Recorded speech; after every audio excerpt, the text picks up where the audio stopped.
आज हम लोग पढ़ेंगे एसी जनरेटर अथवा प्रत्यावर्तक। तो एसी जनरेटर को ही हम लोग तुल्यकाली जनित्र अथवा एसी जनरेटर को ही इंग्लिश में सिंक्रोनस जनरेटर भी कहेंगे, क्योंकि इसे परम स्थिर गति पर चलाया जाता है। तो अधिकांशतः अमूमन पूछता है कि सिंक्रोनस जनरेटर किसे कहते हैं, तो प्रत्यावर्तक को ही अथवा एसी जनरेटर को ही कहते हैं। तो आज हम लोग लेते हैं एसी जनरेटर।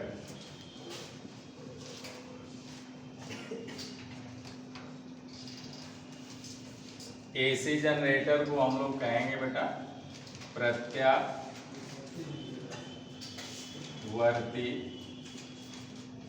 धारा जनित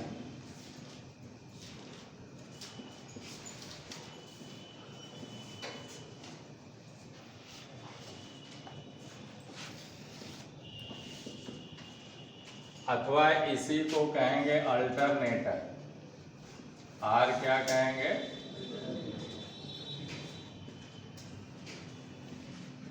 अल्टरनेटर को कहेंगे प्रत्यावर्तक।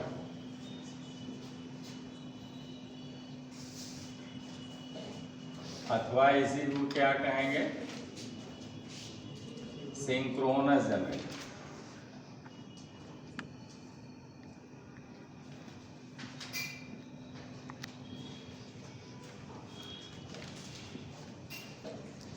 सिंक्रोनस जनरेटर, हिंदी इसको कहेंगे तुल्यकाली जनरेटर।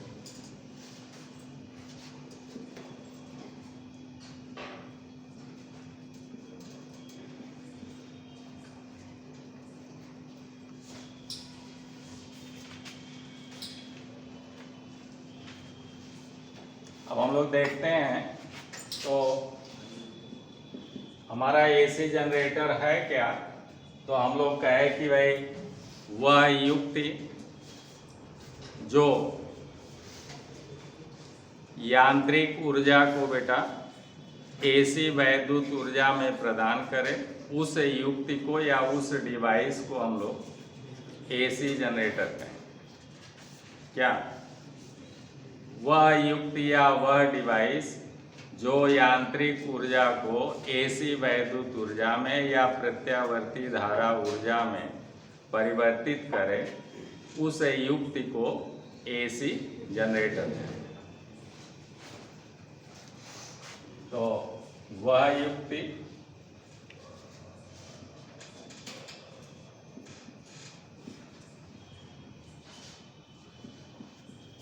जो यांत्रिक ऊर्जा को, यांत्रिक ऊर्जा कौन देगा?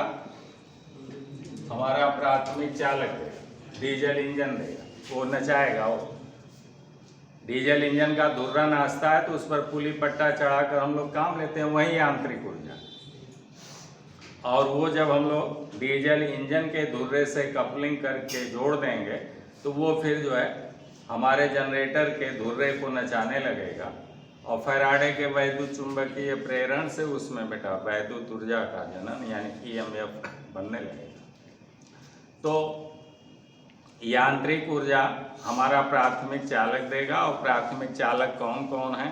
तो हमारा डीजल इंजन है, हमारा टरबाइन है, टरबाइन में भी आपने पढ़ा वाटर टरबाइन है, गैस टरबाइन है, स्टीम टरबाइन है। तो ये सब प्राथमिक चालक हैं, अंग्रेजी में इनको प्राइम मूवर कहते हैं। तो वही यांत्रिक ऊर्जा ये देगी, और इसी यांत्रिक ऊर्जा को हमारा जनरेटर लेगा और क्या करेगा? हाँ, तो वह युक्ति जो यांत्रिक ऊर्जा को एसी वैद्युत ऊर्जा में, एसी वैद्युत ऊर्जा, एसी का मतलब प्रत्यावर्ती धारा, वैद्युत ऊर्जा में परिवर्तित, चलिए लिख लीजिएगा,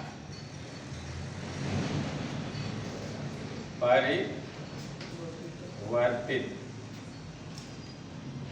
करता है या करती है उसे एसी जनित्र कहते हैं या जनरेटर कहते हैं। प्रत्यावर्ती धारा लिखा हुआ, उसे प्रत्यावर्ती धारा जनित्र कहते हैं भैया।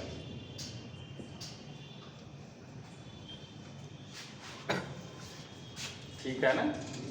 हम लोगों का क्या है, आप शॉर्ट वे में कह सकते हैं भाई कि जो मशीन हमें प्रत्यावर्ती धारा देती है वही प्रत्यावर्ती जनित्र है।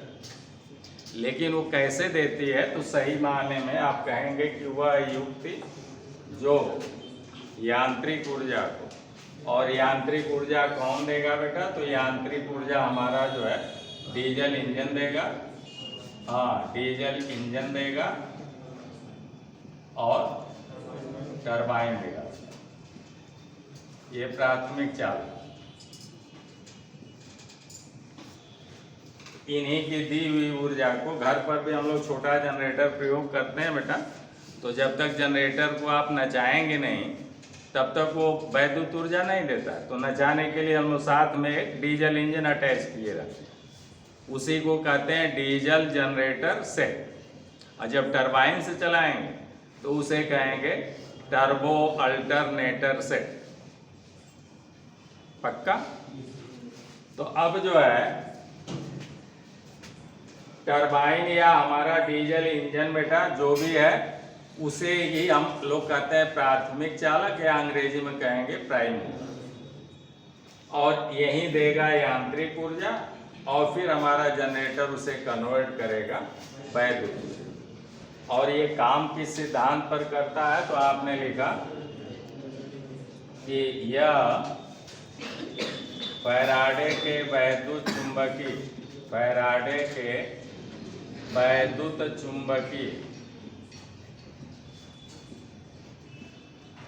चुंबकीय प्रेरण के सिद्धांत पर काम करता है। के सिद्धांत पर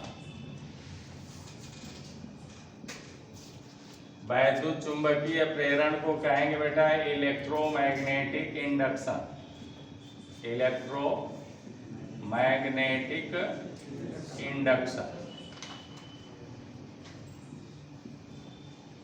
यानी यूं कहिए बेटा कि वैद्युत के प्रभाव से किसी कंडक्टर में चुंबक के प्रभाव से इलेक्ट्रोमैग्नेटिक का मतलब यह है कि चुंबक के प्रभाव से या चुंबक के प्रेरण से किसी चालक में वैद्युत ऊर्जा का जनन करना ही वैद्युत चुंबकीय प्रेरण। तो इसे इलेक्ट्रोमैग्नेटिक इंडक्शन कहते हैं। और चूंकि सबसे पहले ये नियम या इस बात को फैराडे साहब ने कहा, इसलिए उनका नाम हम लोग आगे जोड़ देते हैं, कहते हैं फैराडे के वैद्युत चुंबकीय प्रेरण के सिद्धांत पर कार्य करता विश्व का सभी जनरेटर। किस सिद्धांत पर कार्य करता है? फैराडे के वैद्युत चुंबकीय प्रेरण के सिद्धांत पर कार्य करता है। अगली पॉइंट आपने लिखा कि फैराडे का वैद्युत चुंबकीय प्रेरण है क्या, तो आपने लिखा फैराडे का वैद्युत चुंबकीय प्रेरण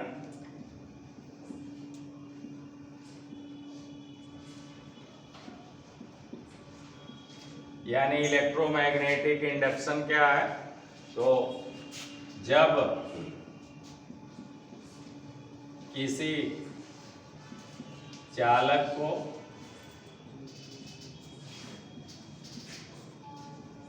चुंबकीय क्षेत्र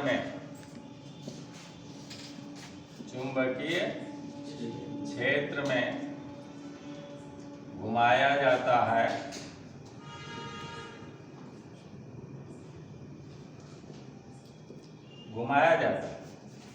या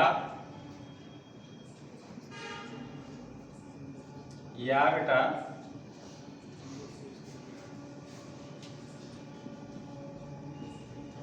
चालक कोष्ठ में कुंडली लिख दे रहे हैं। चालक कोष्ठ में कुंडली को स्थिर रखकर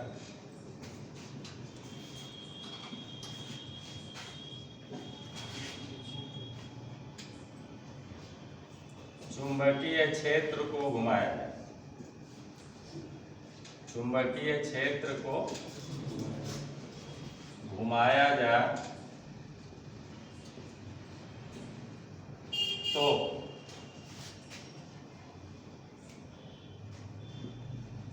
दोनों दशाओं में तो चालक चुंबकीय फ्लक्सों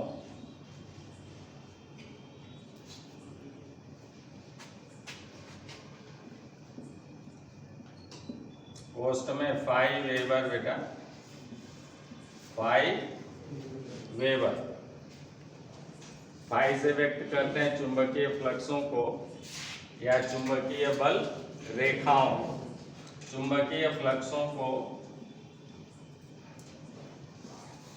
काटता है जिससे चालक में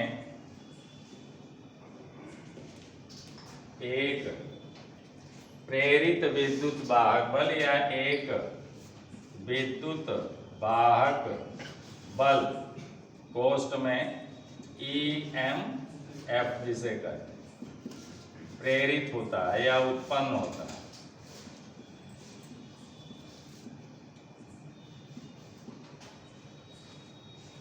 ठीक,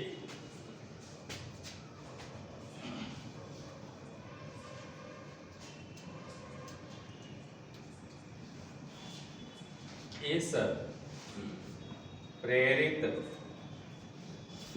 विद्युत वाहक बल को हम निम्न सूत्र से ज्ञात करते हैं। किस सूत्र से? निम्न सूत्र से ज्ञात करते हैं। लिख लेंगे, आगे से लिख लेंगे। ज्ञात करते हैं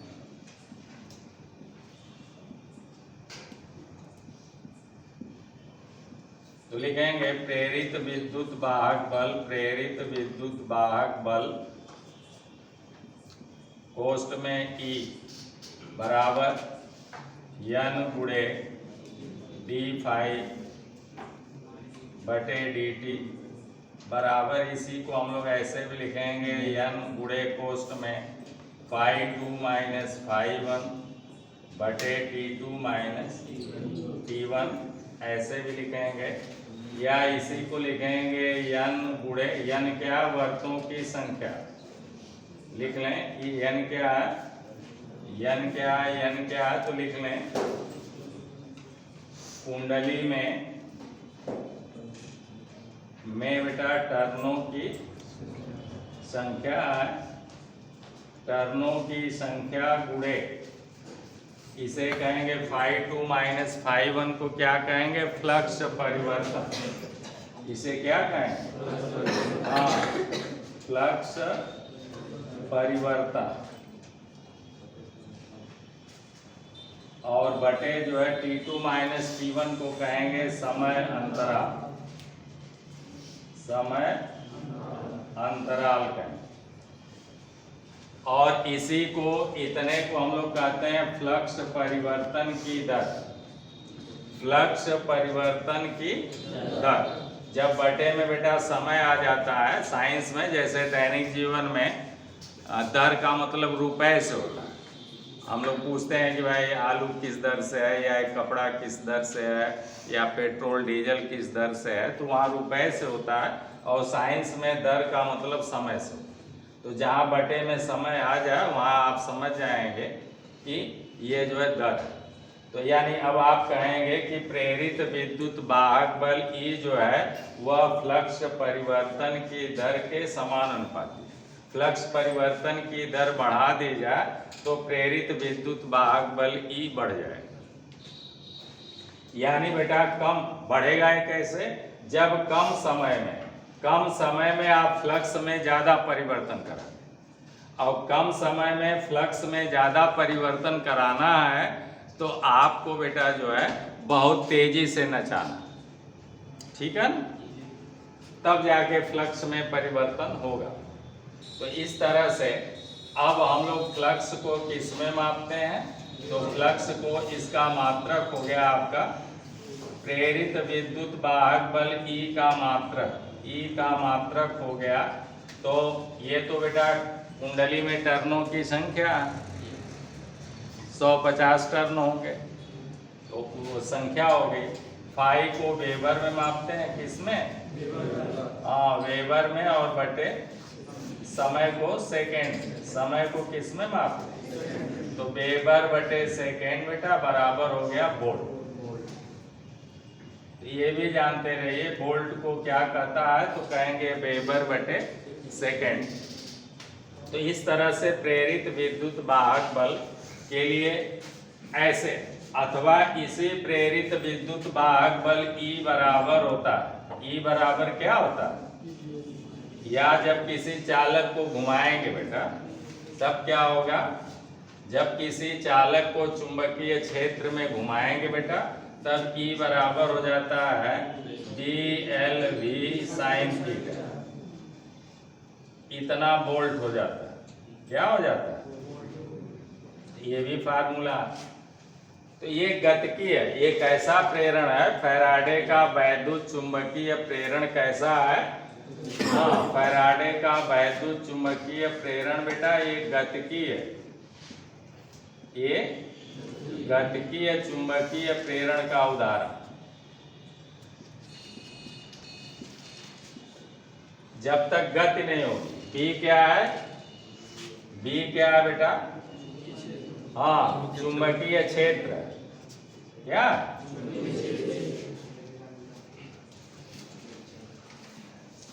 चुंबकीय क्षेत्र की तीव्रता है, या फिर कहेंगे फ्लक्स घनत्व है, जो भी। और L चालक की, हाँ L बेटा चालक की लंबाई लिख लेंगे, चालक की लंबाई है। और V जो है चालक का वेग है, चालक का वेग है बेटा। और साइन थीटा आप जान ही रहे, 90 अंश पर जब रहेगा तो साइन 90 का मान सर्वाधिक, तो उस समय हमारा प्रेरित विद्युत वाहक बल E भी सर्वाधिक हो। ठीक है ना? यानी जब ऐसे बेटा दो स्थितियां हो गई, एक तो जो है आपका ये नॉर्थ पोल है और ये साउथ पोल, और ये चुंबकीय क्षेत्र B हो गया। ये क्या हो गया? हाँ, नार से चुंबकीय बल रेखाएं चलती हैं ना बेटा, तो यही हो गया चुंबकीय क्षेत्र B का डायरेक्शन, इसका भी। ठीक है? फाई बराबर B होता है, B बराबर हो गया फाई बाई ए, वेबर प्रति मीटर स्क्वायर। तो ये लंबाई है, इसे मीटर में मापेंगे। लंबाई को किस में? चालक का वेग जो है बेटा मीटर प्रति सेकेंड में मापेंगे, इसे वेबर प्रति मीटर स्क्वायर में मापेंगे B को। और ये जो है बेटा अधिकतम के लिए E मैक्स के लिए ये साइन 90 होना चाहिए। थीटा बराबर कितना होना चाहिए? 90 अंश होगा। यानी जब चालक हमारा इस चुंबकीय क्षेत्र B के ऊर्ध्वाधर गति करेगा, लंबवत गति करेगा, 90 अंश पर जब हमारा चालक ऐसे इसमें गति करेगा तब साइन 90 हो जाएगा और मैक्सिमम। और उसके अलावा अगर तिरछे गति करता है, ऐसे कोई चालक गति करता है, ये चालक की लंबाई हो गई, यही आपका चालक है। ये भी मीटर प्रति सेकेंड के वेग से बेटा चुंबकीय क्षेत्र B में गति कर रहा है भैया। तो ये कोण जो है चुंबकीय क्षेत्र B से अगर ये कोण थीटा, तो ये फार्मूला हो गया। यही चालक की लंबाई L, ये क्या? चालक की लंबाई L यही। तो जब किसी चालक को बेटा अथवा कुंडली को चुंबकीय क्षेत्र में नचाते हैं तो इस फार्मूले से भी, और जब नचाएंगे तब होगा, क्योंकि आपको फ्लक्स में परिवर्तन ऐसे रखे रहेंगे तो कुछ नहीं होने वाला। जब तक ये गति करता रहेगा, V का मान शून्य कर देंगे ना, देखिए शून्य से गुणा हो गया। जहां आपने चालक को रोक दिया, चलना उसका रोक दिया, तैसे V का मान शून्य हो जाएगा, गुणा करेंगे 0 वोल्ट हो जाएगा। तो जनरेटर के अंदर चालक भी रहता है, चुंबक भी रहता है, लेकिन वो वोल्टेज नहीं। अब इसी चालक को नचाने के लिए, चलाने के लिए हम लोग डीजल इंजन का या टरबाइन का या प्राथमिक चालक जिसे कहेंगे उसका प्रयोग करें। ठीक है ना? तो एक तो स्थिति यह है कि हम लोग चुंबक को बेटा स्थिर रखें। इस समय चुंबक हमारे स्थिर हैं और चालक को हमें गति कराना। दूसर का स्थिति क्या है?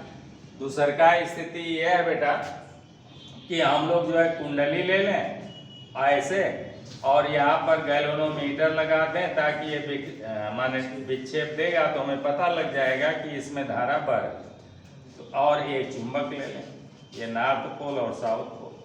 अब इन चुंबकों से चुंबकीय बल रेखाएं यही फ्लक्स फाई निकल रहे हैं, इन्हें कम ज़्यादा कुंडली से कटाने के लिए गति कराना होगा। इसे आगे ले जाएं अथवा पीछे हटाएं, ऐसे चुंबक को गति कराएं। अब हमारी ये बाइंडिंग स्थिर है और चुंबक हमारा गति कर रहा है, ठीक है ना।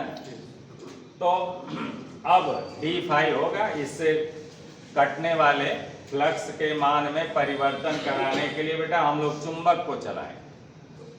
तो इस तरह से हमारा इसी सिद्धांत पर जनरेटर काम करता है। तो हमारा जनरेटर भी दो प्रकार का हो जाएगा, एक में चुंबक स्थिर रहेगा, कुंडली नाचेगी या चालक नाचेगा, और दूसरे में कुंडली या चालक स्थिर रहेगा, बाइंडिंग स्थिर रहेगी, स्टेटर पर रहेगी, स्थिर रहेगी, और रोटर पर या घूर्णक पर जो है हमारा चुंबक रहेगा। चुंबक अब चलेगा। तो इसके आधार पर दो प्रकार का जनरेटर हुआ। चलिए, तो इस तरह से बेटा प्रेरित विद्युत वाहक बल का मान इन फार्मूले से ज्ञात करेंगे और इसी घटना को इस तरह से, इसी घटना को जो है हम लोग कहते हैं फैराडे का वैद्युत चुंबकीय प्रेरण। यही घटना क्या? हाँ, यही बन गया फैराडे का वैद्युत चुंबकीय प्रेरण। तो वही आपने परिभाषा लिखा कि जब किसी चालक को चुंबकीय क्षेत्र में घुमाया जाता है या चालक कुंडली को स्थिर रखकर कामा चुंबकीय क्षेत्र को घुमाया जाए, ये कामा लगा हुआ घुमाया जाए, तो चालक क्या करता है? चुंबकीय फ्लक्स फाई को काटता है। इन्हीं जो फाई निकल रहा है इनको ये चालक कुंडली काट रही है, जिससे चालक में एक ईएमएफ उत्पन्न होता है जिसे प्रेरित विद्युत वाहक बल कहते हैं। उसको हम लोग इस सूत्र से ज्ञात करेंगे बेटा। ये आपका फार्मूला हो गया, इस फार्मूले से ज्ञात करेंगे जिसका मात्रक ये हो गया। अब आगे आप कहेंगे इसी घटना को फैराडे का वैद्युत चुंबकीय प्रेरण कहते हैं। इसी घटना को क्या कहते हैं? फैराडे का वैद्युत चुंबकीय प्रेरण कहते हैं। और इससे जो प्रेरित विद्युत या विद्युत वाहक बल उत्पन्न होता है उसे प्रेरित विद्युत वाहक बल कहते हैं। और इसके कारण जो धारा बहती है उसे हम प्रेरित धारा कहते हैं, ठीक है ना। तो आगे बात कर रहे हैं, तो आप देखेंगे बेटा कि इस तरह से जब ये प्रेरित विद्युत वाहक बल बनने लगता है तो इस प्रेरित विद्युत वाहक बल के सूत्र में जो है कहीं पर भी प्रतिरोध R का जिक्र नहीं।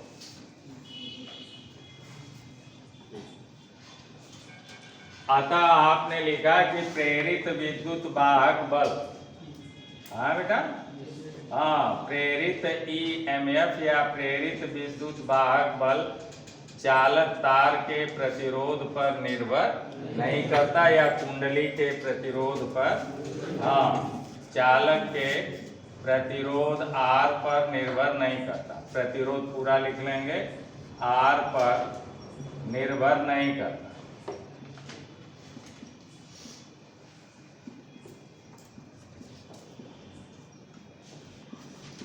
अगली पॉइंट आपने लिखा कि इस वैद्युत प्रेरित विद्युत वाहक बल के कारण या इस वोल्टता के कारण बेटा हमारे कुंडली के मुक्त इलेक्ट्रॉन सर्कुलेट होने लगे, चलने लगेंगे, तो हमें धारा मिलने लगेगी।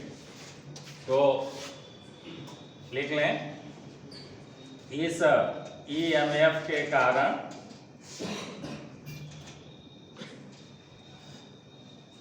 जो धारा बहती है बेटा, धारा आई बहती है, वह चालक के प्रतिरोध पर निर्भर करती है। चालक के प्रतिरोध R पर निर्भर करती है।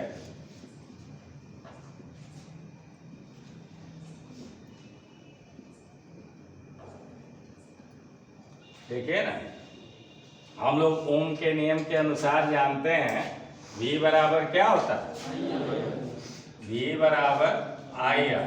यहाँ V के जगह पर आया है E वोल्ट आया, तो हम लोग लिखेंगे या लिखेंगे E बराबर IR, इसलिए I बराबर लिखेंगे E बटे R, और E का मान यहाँ से उठा के रख दें। प्रेरित विद्युत वाहक बल E का मान इतना, तो E के जगह पर हम लोग लिख देंगे N d∅ बटे dt, और फिर यही नीचे गुणे R भी लिख दें, तो I का फार्मूला ये आ गया। इस तरह से देख रहे हैं धारा I जो है प्रतिरोध R पर निर्भर कर रही है, लेकिन जो प्रेरित विद्युत वाहक बल है N d∅ बटे dt, उसमें कहीं पर भी जो है, यानी अब जो है आप चुंबकीय क्षेत्र में चाहे इस लकड़ी को ही नचावें, इसमें भी उतना विद्युत वाहक बल बनेगा जितना कि तांबे के तार में बनेगा अथवा लोहे के तार में बनेगा। ठीक है ना।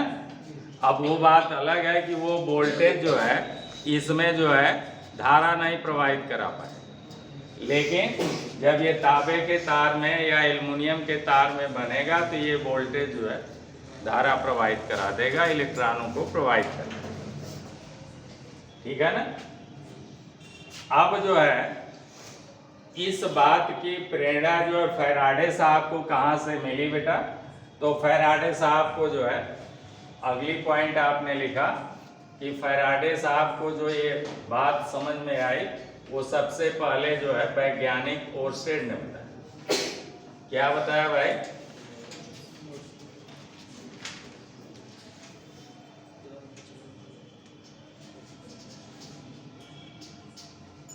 बहुत पूछता है बेटा।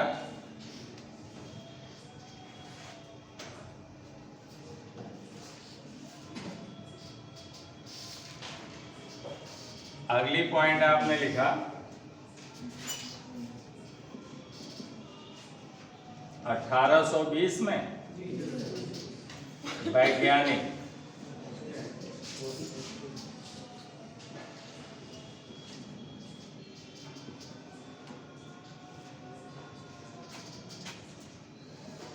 ओर्स्टेड ने बताया कि, क्या बताया, उन्होंने बताया बेटा जब कोई चालक गतिशील होता है तो उसके चारों तरफ चुंबकीय क्षेत्र बनने लगता है। बताया कि जब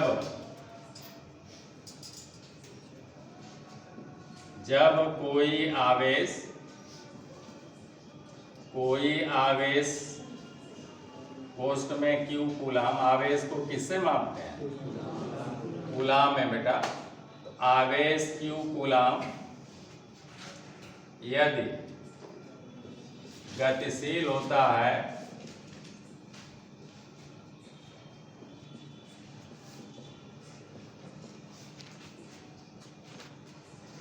तो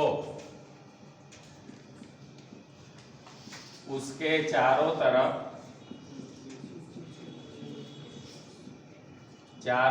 बेटा चुंबकीय क्षेत्र बनने लगता, बिना चुंबक के चुंबकीय क्षेत्र बनने लगता।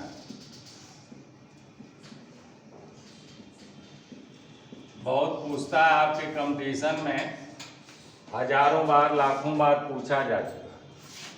तो जैसे आपका स्थिर आवेश है, यहाँ पर मैंने लिख दिया आवेश यदि स्थिर है, स्थिर आवेश है ये Q, मान लीजिए कि ये प्लस Q जो है ये आवेश है बेटा, ये स्थिर है, तो इसके चारों तरफ जो है सिर्फ वैद्युत क्षेत्र बनता है। इसके चारों तरफ कौन क्षेत्र बनेगा, सिर्फ आवेश है तो खाली वैद्युत क्षेत्र। और यदि आवेश जो है यही Q आवेश जो है वायु में गतिशील हो जाए, वायु में गतिशील हो जाए, यही बहुत पूछता है, वायु में गतिशील हो तब क्या होगा, इसके चारों तरफ वैद्युत क्षेत्र और प्लस चुंबकीय क्षेत्र दोनों बने। तो इसके चारों तरफ वैद्युत क्षेत्र, आप लोग जगह छोड़े हैं तो बना लें, वैद्युत क्षेत्र प्लस चुंबकीय क्षेत्र दोनों बने। ये दोनों बनेगा, दोनों बनेगा। बहुत पूछता, लाखों बार पूछा जा चुका। और जब तार में गतिशील हो, आवेश, हाँ बेटा, आवेश चालक तार में गतिशील,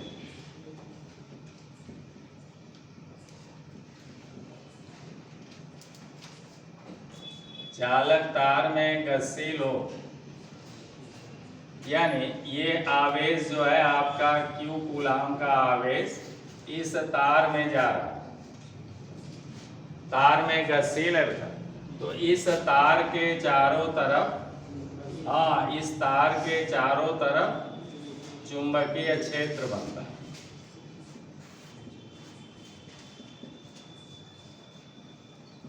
बिना चुंबक के चुंबकीय क्षेत्र बनता है। इसीलिए हमको आपको कहा जाता है छत के करीब से जो बिजली सप्लाई जाती है तो वो लिखाया गया है कि छत के भवन से जो है उसकी ऊंचाई कम से कम 8 फीट होनी चाहिए। ठीक है ना, वो खींचता। अब भवन के बगल से जा रहा तो कम से कम 4 फीट की दूरी, वो भी 4 फीट की दूरी वैसे नहीं मानेंगे, जब वो जो है हवा का प्रेशर चलेगा और जब वो दोलन करेगा, लहराएगा, तो आपके मकान के और नज़दीक आएगा, तब उस समय की दूरी होगी। और ऊपर जो आप छत पर जो ऊंचाई मापेंगे वो ऊंचाई झोल पर मापेंगे, साइड पर मिनिमम 8। तो ऐसे है, तो क्यों? क्योंकि ये चुंबकीय क्षेत्र बनने लगता है बिना चुंबक के। और हम लोगों के शरीर में जो है वो जो ब्लड दौड़ रहा है बेटा, उस ब्लड में आयरन, लोहा, तो उसी आयरन की वजह से वो हमारे ब्लड को खींचता, हमारे हाथ को खींचता, हमको खींचता। यही हमारे जो है इन मोबाइलों में निकलता है, इलेक्ट्रोमैग्नेटिक वेव्स निकलती हैं, वैद्युत चुंबकीय तरंगे निकलती हैं, और ये भी जो है हम लोगों को जो है ब्लड को खींचती हैं। इसलिए कहा जाता है कि भाई हार्ट के पास न रखिए। जैसे ये है ना कि हमको आपको पता नहीं चलता है, जैसे हम और आप बेटा डेली कुछ न कुछ डिफिशिएंट हो रहे हैं। हम लोगों के कार्य क्षमता में धीरे धीरे कमी आ रही है, क्योंकि बचपन से हम लोगों का घुटना है, पैर है, आँख है, दांत है, सब काम कर रहे हैं, बाल हैं। तो अब आप देखिए ना, धीरे धीरे बाल जो है कुछ एक एक दो दो पकना शुरू हो जाएंगे, कुछ दांत में जो है खराबी आ जाएगी, तो कहीं आप कहेंगे कैविटी हो गई, तो डॉक्टर के पास जाएंगे। कुछ लोग कहेंगे हमारे आँख से पानी गिरता है, तो अब वहीं आप लोगों के आँख में चश्मा लगने लगेगा। तो इस टाइप की डिफिशियंसी ऑटोमेटिक वो शुरू रहती है, लेकिन हमको आपको शुरू में पता नहीं लगता। तो ऐसे ही डिफिशियंसी भैया शुरू हो जाती है, और वो जो है खींच रहा है, लेकिन हमको पता नहीं चल रहा। कुछ दिन में वो क्लॉटिंग बढ़ा देता है, और तब हमें पता लगता है। तो ये होता है कि भाई मोबाइल यहाँ ना रखिए, मोबाइल हाथ में लिए रहिए या नीचे पॉकेट में कहीं रखिए। तो हर चीज़ का वो डिफिशियंसी शुरू हो जाती है, हम लोगों को पता नहीं चलता। जैसे बच्चा डेली कुछ न कुछ बढ़ता है, लेकिन हम लोगों को पता नहीं चलता। प्लांट या पौधा लगाएंगे, कुछ न कुछ डेली बढ़ेगा, लेकिन पता नहीं चलता है। लेकिन ग्रोथ उसमें डेली कुछ न कुछ होता है। बाल बराबर ही वृद्धि होगी, बच्चा बाल बराबर ही बढ़ रहा है, वो बढ़ रहा है डेली, उसमें ग्रोथ हो रहा है। लेकिन कुछ दिन बाद हम लोग देखते हैं तो कहते हैं हमारा लड़का इतना बड़ा हो गया। एक दिन में नहीं हुआ। जैसे आप लोगों को बताते हैं ना, मोटरसाइकिल या साइकिल अभी खरीद के ले आइए तो गद्दी बड़ा उछालती है जब तक नहीं रहती है। फिर देखिए ना, स्प्रिंग धीरे धीरे उसकी बैठने लगती। डिफिशियंसी शुरू जिस दिन से आप चढ़ना शुरू किए, तो महीना तो खूब जंप कराएगी गड्ढा गुड्ढी पर। उसके बाद क्या हुआ, खट खट लड़ने लगे। तब आप कहेंगे अरे यार गद्दियाँ खराब होती। तो वो स्प्रिंग में डिफिशियंसी शुरू होती है, इतना स्लो होती है बेटा कि हम लोगों को जल्दी पता नहीं लगता। तो चलिए, तो फिलहाल ये जो है बेटा ये ओर्स्टेड वैज्ञानिक ने ये बताया कि यहाँ पर आप देख रहे हैं कि बिना चुंबक के ही चुंबकीय क्षेत्र बन रहा है। क्यों बन रहा है? इसी आवेश Q को इस तार में प्रवाहित होने से। तो उसी का उल्टा करीब 1820 में उन्होंने सोचा और ये नियम दिया ओर्स्टेड वैज्ञानिक ने। तो उसके 10 साल बाद जो है फैराडे साहब ने सोचा, खुद जो है ओर्स्टेड साहब भी नहीं सोच पाए, फैराडे साहब ने सोचा कि अगर तार में आवेश के चलने से चुंबक बन सकता है तो तार के चारों तरफ हम चुंबक चलाएं तो तार में आवेश भी पैदा होना चाहिए। उल्टा सोचा।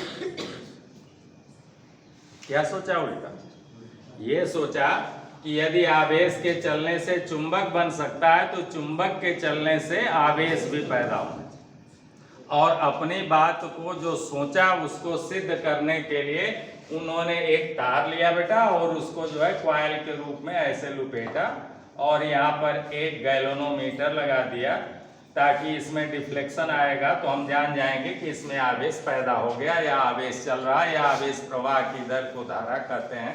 तो ये डिफ्लेक्शन देगा तो हम जान जाएंगे कि आवेश पैदा हो गया। और फैराडे साहब ने एक जो है बेटा ऐसे चुंबक लिया, नॉर्थ पोल और साउथ पोल, और इसको नज़दीक ले आना और दूर ऐसे हटाना। ये गति करने लगे कि भाई इसके गति करने से चुंबक बनता है तो हम चुंबक को गति करा रहे हैं तो इसमें आवेश भी कुंडली में पैदा होना चाहिए। तो इससे निकलने वाली यही चुंबकीय बल रेखाएं जिन्हें हम लोग फ्लक्स फाई कहेंगे, ये जो है कम ज़्यादा होने लगी यानी डी फाई होने लगी। डिफरेंस इनटू फ्लक्स कराने के लिए बेटा आप चुंबक को गति कराने लगे और देखा कि इसमें उनको सफलता मिली और एक प्रेरित विद्युत वाहक बल E बराबर उन्होंने फार्मूला दे दिया यानी d∅dt वोल्ट, जो आप अभी पढ़े। तो ये इस तरह से क्या हुआ कि जब ये वोल्टेज बना और ये पॉइंटर हिलने लगा तो उन्होंने अपना जो सोचा था वो बात सही हो गई। और इस तरह से उनसे जब ये पूछा गया कि भाई इसमें आवेश या धारा आया कहाँ से, तो ये बात फैराडे साहब भी नहीं बता पाए। तो इसको लेंज साहब ने बताया। लेंज साहब ने बताया कि जो ये वोल्टेज लगा बेटा उसके कारण इसी तार के मुक्त इलेक्ट्रॉन इस परिपथ में सर्कुलेट होने लगे और धारा बने। इलेक्ट्रॉनों के प्रवाह या आवेश के प्रवाह की दर को धारा कहते हैं। इस तरह से कहीं आकाश से नहीं धारा आई बल्कि, तो उन्होंने ही बताया कि हर परमाणु बेटा जो है वो नाभ होती है, उसमें प्रोटॉन और न्यूट्रॉन होते हैं और उस परमाणु की बाहरी कक्षा में इलेक्ट्रॉन होते हैं। पहली कक्षा में 2 इलेक्ट्रॉन, दूसरी कक्षा में 8 इलेक्ट्रॉन और तीसरी कक्षा में मान लीजिए बेटा 2 इलेक्ट्रॉन है या 3 इलेक्ट्रॉन है। तो ये जो है अब ये इस पर धन आवेश है और इस पर ऋण आवेश है, तो ये दूरी r मीटर। तो इनके यही नाभिक का धन आवेश इन ऋण आवेशों को अपनी ओर खींचे रहता है या नाभिक खींचे रहती है बेटा, जिसके कारण ये इलेक्ट्रॉन जो है एक निर्धारित कक्षा में चक्कर लगाते रहते हैं। लेकिन जब यही दूरी r बढ़ जाती है तो कूलाम साहब ने बताया कि लगने वाला जो आकर्षण बल F है वह 1/4 pi epsilon 0 into Q1 Q2 बटे r स्क्वायर इतना न्यूटन का ये फार्मूला दिया। तो इससे दूरी जो है ये देखिए ना, बढ़ने पर दूरी 2 गुना बढ़ जाएगी तो 2 का वर्ग 4 गुना बल घट जाएगा। 100 न्यूटन से 25 न्यूटन आ जाए और दूरी 3 गुना बढ़ा दें तो 3 का वर्ग 9 गुना, यानी लगने वाला बल 1/9 गुना हो जाएगा, यानी 100 न्यूटन से घटकर 11 न्यूटन पर आ जाए। 11×9 99, 1/9 गुना घट जाएगा यानी 100 न्यूटन से घटकर 11 न्यूटन। तो इन पर ऐसे बेटा लगने वाला बल जो है वह दूरी के वर्ग के व्युत्क्रम में लगता है। इस तरह से थोड़ा भी दूरी बढ़ती है तो लगने वाला बल बहुत तेजी से घटता है। इस तरह से नाभिक का नियंत्रण बाहरी या दूर कक्षा जो है उनके इलेक्ट्रॉनों पर इनके इलेक्ट्रॉनों पर कम लगता है और ये इलेक्ट्रॉन अपनी कक्षा छोड़कर इधर उधर घूमने लगते हैं। ऐसे इलेक्ट्रॉनों को हम लोग कहते हैं फ्री इलेक्ट्रॉन। ये हो गए फ्री इलेक्ट्रॉन। और ये इलेक्ट्रॉन जहाँ जा रहे हैं अपने साथ 1.6 × 10⁻⁻19 कूलाम का आवेश लेकर चल रहे हैं। ये जहाँ भी इलेक्ट्रॉन जाएगा उसके साथ इतना आवेश जाएगा, इसीलिए इनको हम लोग जो है आवेश वाहक या आवेश कैरियर बोलते हैं। ठीक है ना। तो इलेक्ट्रॉनों के प्रवाह की दर को या आवेश प्रवाह की दर को धारा कहते हैं। और जिनमें ये फ्री इलेक्ट्रॉन होंगे बेटा वो सर्वाधिक चालक होगा। सभी धातुओं को सोना, चांदी, लोहा, एल्युमिनियम को जो है चालक वर्ग में रखा गया क्योंकि उन सभी में फ्री इलेक्ट्रॉन होते हैं। और जिनमें फ्री इलेक्ट्रॉन नहीं है वो कुचालक है, जैसे आपका एस्बेस्टस है, माइका है, पोर्सिलीन है, रबर है, प्लास्टिक है। इनमें ये मुक्त इलेक्ट्रॉन नहीं है, इसलिए वो कुचालक है। तो जब ऐसे ये तो एक परमाणु की आपको रचना बता रहे हैं, एक परमाणु, जबकि परमाणु की आपने त्रिज्या पढ़ा कि 10⁻⁻10 मीटर के रेंज में होती है, यानी इतना छोटा कण होता है कि उसे हम लोग नेकेड आंखों से देख नहीं सकते। उसको देखने के लिए माइक्रोस्कोप लगाना होता।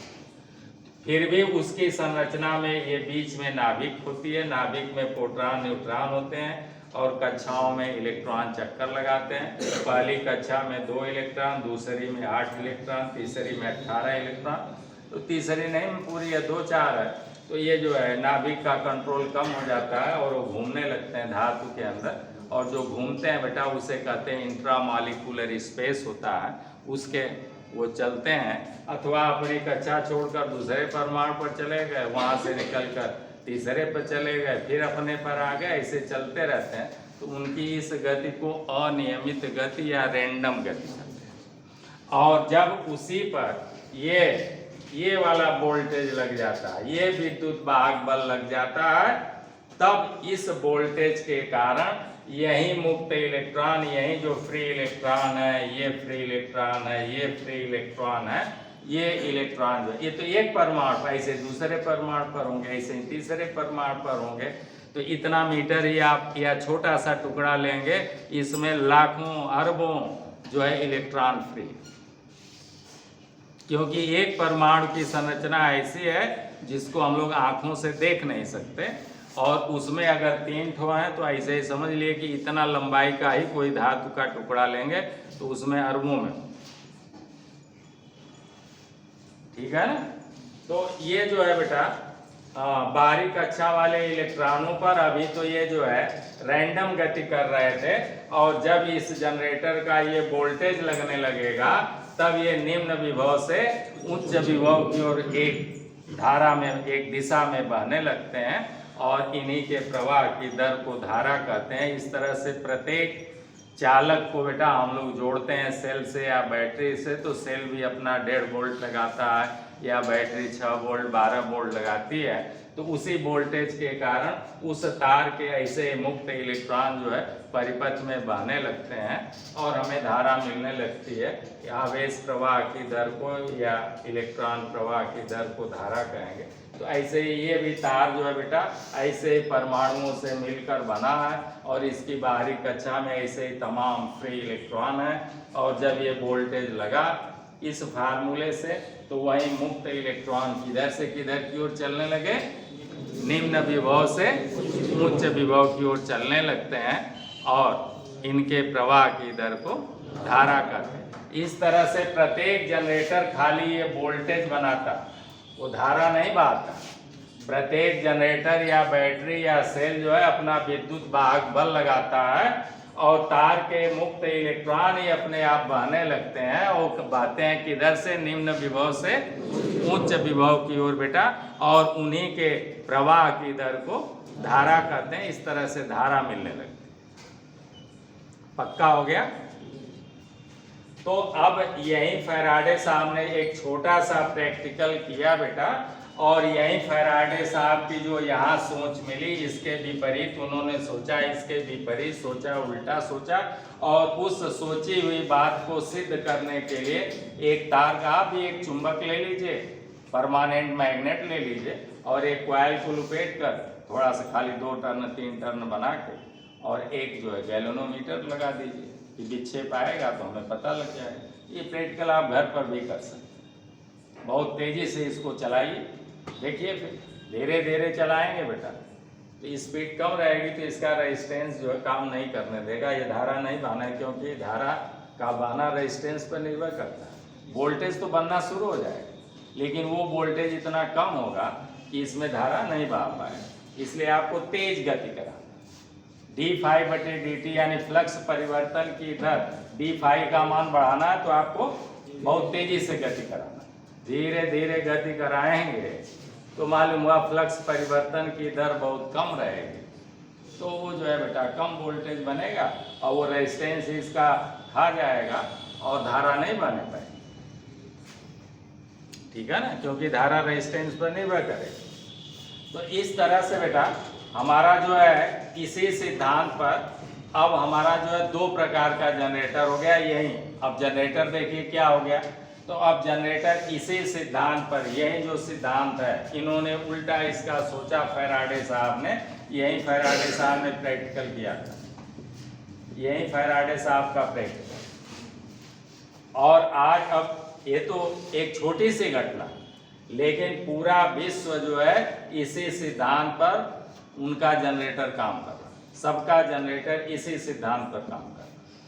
अब ये सिद्धांत क्या हुआ, तो हम लोग इसी सिद्धांत को बेटा अब इसको मिटा देते हैं। अब इसी सिद्धांत को उन्होंने लिया, एक बॉडी ले लिया बेटा,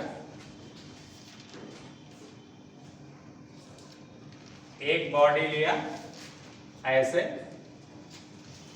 जिसे आपने कहा कि कास्ट आयरन की या कास्ट स्टील की एक बॉडी ले लेंगे बेटा, और ये बाइंडिंग को जो है हम लोग अगर यहाँ फिट कर देते हैं, इस बाइंडिंग को यहाँ फिट कर देते हैं, देखिए यही तार यहाँ से निकाल देंगे और ये तार जो है यहाँ से निकाल देंगे, ये बन जाएगा टर्मिनल। और ये धुर्रा ले लेंगे, इस धुर्रे पर चुंबक लगा देंगे ऐसे बेटा, ये चुंबक लगा दिया और इधर भी चुंबक लगा दिया। ये हो गया मान लीजिए नॉर्थ पोल और ये हो गया साउथ, यही व्यवस्था। ये जो चुंबक है इसमें भी नॉर्थ है साउथ है, यहाँ लगा दिया, और ये जो बाइंडिंग है या कुंडली है उसको यहाँ लगा दिया। अब यही इसी भाग को कहेंगे ये स्थिर है बेटा, तो इसे कहेंगे स्टेटर है, और ये धुर्रे को नचाएंगे तो इसी को कहेंगे ये रोटर। यानी इस समय रोटर आपका क्या है, मैग्नेटिक फील्ड। अब आपका मैग्नेट नाच रहा है, कौन नाच रहा है, हाँ, तो मैग्नेटिक फील्ड आपकी नाच रही है, तो आप कहेंगे हमारा रोटर इस समय मैग्नेटिक फील्ड है। और स्टेटर क्या है, तो इसी को कहेंगे आर्मेचर वाइंडिंग स्टेटर है, या इसी को खाली आर्मेचर बोले, क्या बोले, हाँ, तो ये आर्मेचर आपका स्टेटर पर स्थिर भाग। अब इसी को नचाने के लिए डीजल इंजन या टरबाइन लगाएंगे, तो जब इसके धुर्रे को कपुल्ड करके और डीजल इंजन से नचाएंगे या टरबाइन से नचाएंगे, तो ये इससे निकलने वाले चुंबकीय फ्लक्स का मान घटेगा, जिससे इसमें बेटा E बराबर n d∅/dt से जो है वोल्टेज बनने लगेगा, और फिर इसी वाइंडिंग के मुक्त इलेक्ट्रॉन सर्कुलेट होकर यहाँ पहुँचने लगेंगे, तो यहाँ पर तो अंदर E बनेगा और यहाँ पर जो पहुँचेगा तो उसे कहेंगे V, टर्मिनल वोल्टेज V और धारा I जाने लगेगी। अब इसी को हम लोग अपने घरों में ले जाएंगे या जहाँ भी ले जाए। तो एक तो ये व्यवस्था हुई, और दूसर का व्यवस्था क्या हुई, दूसर का जनरेटर जो है आपका इस टाइप से हो गया कि ये बॉडी ले लिया भैया, ये बॉडी ले लिया और यहाँ पर हमने चुंबक लगा दिया। कहाँ लगा दिया, चुंबक को चलिए यहाँ पर लगा दिया, और थोड़ा बढ़िया चित्र बना देते हैं।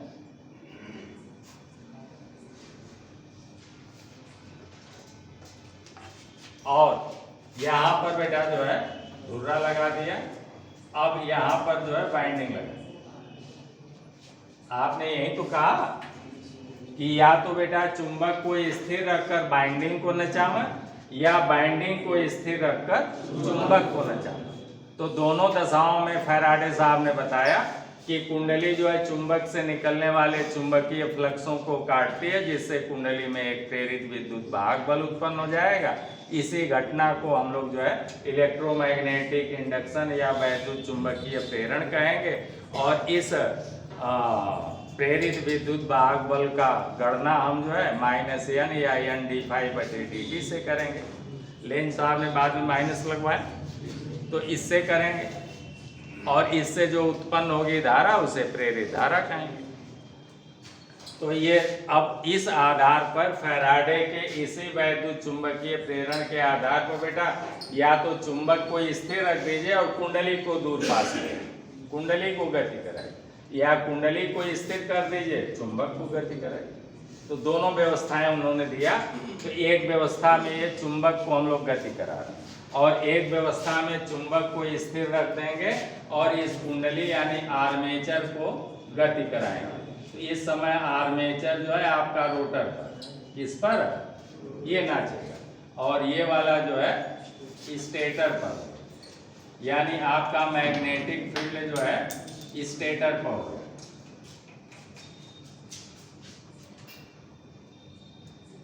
मैग्नेटिक फील्ड लिख लीजिएगा, ये स्टेटर पर होगा, ठीक है ना। तो इस तरह से हमारा बेसिक जो जनरेटर है वो दो प्रकार का। कौन कौन? एक हो गया बेटा, अब इसे कहेंगे, ये रोटर पर मैग्नेटिक फील्ड है तो इस जनरेटर को कहेंगे rotating, rotating magnetic magnetic field type AC generator. और इसे कहेंगे बेटा, ये इसमें आपका आर्मेचर नाच रहा है तो इसे कहेंगे रोटेटिंग आर्मेचर,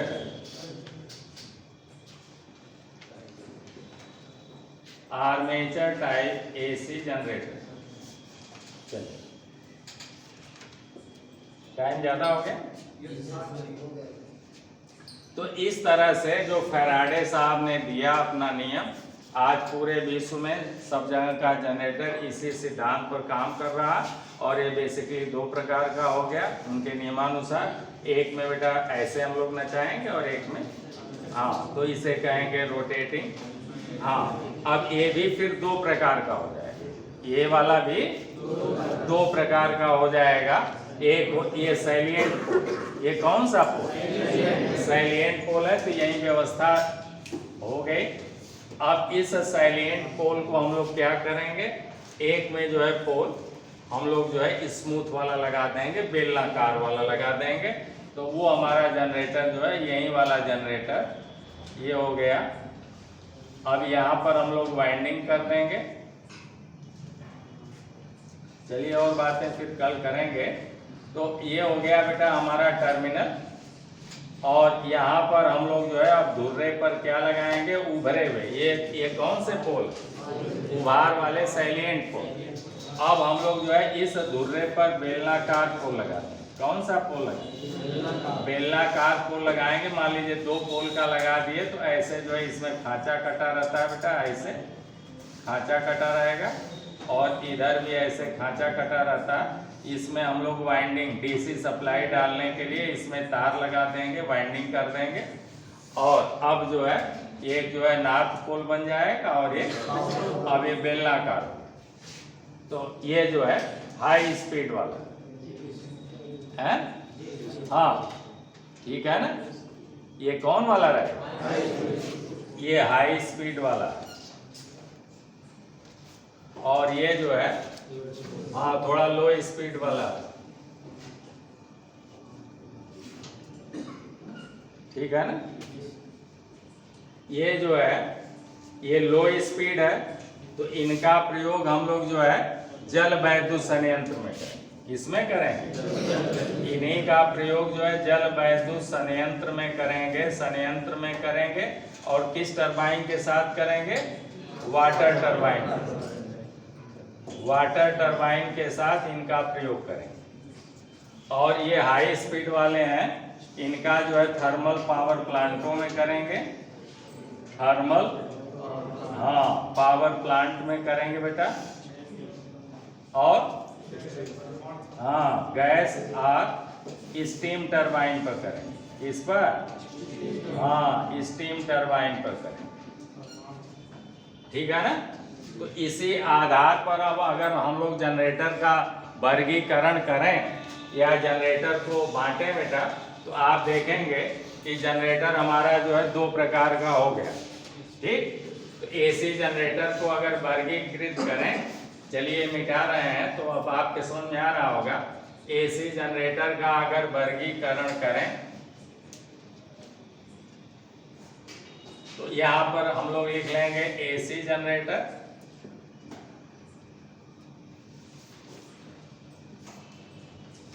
ऐसे, और फिर यहाँ से बाएं चलें और इधर दाएं चलें। इधर हो गया बेटा आपका रिवॉल्विंग आर्मेचर टाइप। कौन हो गया? जिसमें अभी हमने यहाँ मिटाया वो हो गया रिवॉल्विंग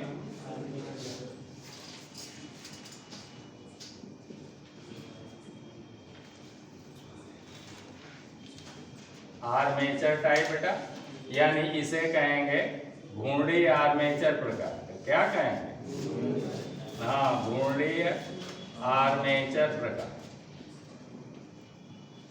का एसी जनरेटर, ठीक है।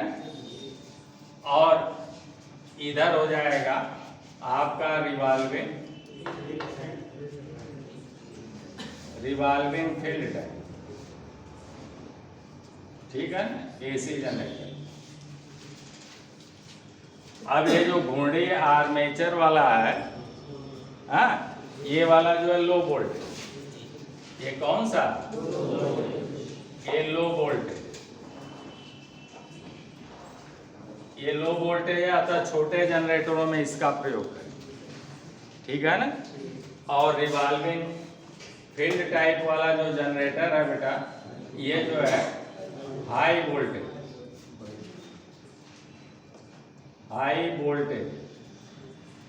जनित्र है। और फिर ये वाला फिर 2 प्रकार। ये वाला कितने प्रकार? 2 प्रकार। एक है सैलिएंट पोल और एक है नॉन सैलिएंट। तो एक है बेटा सैलिएंट पोल एसी जनरेटर, और इसे कहेंगे उभरे पोल वाले एसी जनरेटर। एसी जी लिख दिया बेटा, एसी जनरेटर। अथवा इसे कहेंगे प्रोजेक्टेड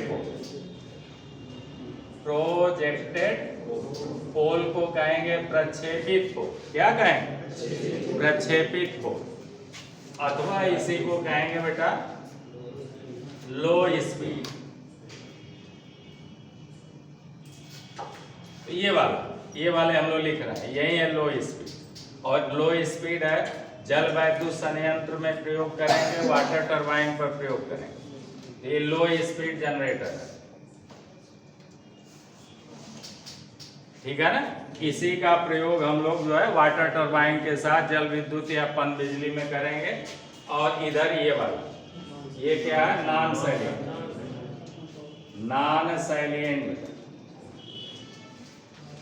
सैलिएंट पोल जनरेटर, अथवा इसी को कहेंगे सिलिंड्रिकल पोल जनरेटर, अथवा इसी को कहेंगे हाई स्पीड जनरेटर, अथवा इसी को कहेंगे स्मूथ पोल जनरेटर। और इनका प्रयोग जो है बेटा एनटीपीसी में करेंगे, एनटीपीसी में या एटॉमिक में करेंगे। एटॉमिक में करेंगे, और वो भी जो है गैस टरबाइन पर, हाँ, और बेटा स्टीम टरबाइन।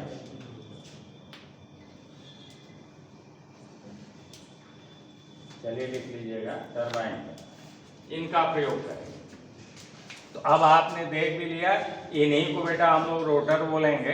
रोटर हमारे दो प्रकार के हो गए, एक सैलिएंट पोल वाले और एक नॉन सैलिएंट पोल वाले। नॉन सैलिएंट पोल वाला ये है आपका नॉन सैलिएंट, यानी इसी को कहेंगे बेलनाकार या सिलिंड्रिकल या स्मूथ। और इसके पोल उभरे हुए हैं बेटा, उभरे वाले पोल को कहेंगे सैलिएंट पोल। ये हवा ज़्यादा बांधेंगे, इसमें रनिंग साउंड ज़्यादा होगी, और इनका व्यास जो है बढ़ जाएगा। इनका व्यास जो है वो 3 से 6 मीटर होता है, अक्षीय दूरी जो है इनकी कम होती है 0.5 मीटर से जो है। तो इनका प्रयोग हम लोग ऐसे नहीं करेंगे। इसका व्यास है 3 से 6 मीटर है। 6 मीटर अगर व्यास लेंगे तो 3 मीटर ऊपर और 3 मीटर नीचे, माने 10 फुट ऊपर 10 फुट नीचे। अभी फाउंडेशन और उसका बेस सब छोड़ के ये तो अंदर रहेगा, तो बहुत ऊंचाई हो जाती है। मालूम हुआ कि अभी धुर्रा खाली इस ऊंचाई पर आएगा 10 फुट पर, नीचे भाई 10 फुट ऊपर, तो धुर्रा इतने ऊंचाई पर लगा रहेगा, बैरिंग इतने ऊंचाई पर, और ऐसे ऐसे जब नाचेगा तो बहुत दिक्कत होगी। इसलिए क्या करते हैं, इसको वर्टिकल नचाते हैं, धुर्रा इसका खड़े रखते हैं, और फिर इधर बेटा 10 फीट रखेंगे और इधर 10 फीट, तो ये ऐसे ऐसे नाचेगा, जैसे खड़ी वाली चक्की हमारी नाचती वैसे नचाएंगे इसे। इसका धुर्रा वर्टिकल रखेंगे और इसका जो है क्षैतिज, क्योंकि इसका व्यास जो है 1.5 मीटर तक, कितना 1.5 मीटर है मैक्सिमम, 0.5 मीटर से 1.5 मीटर है। और इसके अक्षीय लंबाई जो है बेटा वो जो है 3 मीटर से 6 मीटर है। तो ऐसे लंबाई में जगह घेरता है, तो इसके धुर्रे को हम लोग क्षैतिज रखते हैं, ठीक है ना। ये सब है, तो ये सब कल डिटेल हम लोग आगे देखेंगे। तो आज का वीडियो यही समाप्त करते हैं, फिर मिलते हैं आप लोगों से अगले वीडियो में। तब तक के लिए आप लोगों को ढेर सारी मंगलमय शुभकामनाएं। धन्यवाद।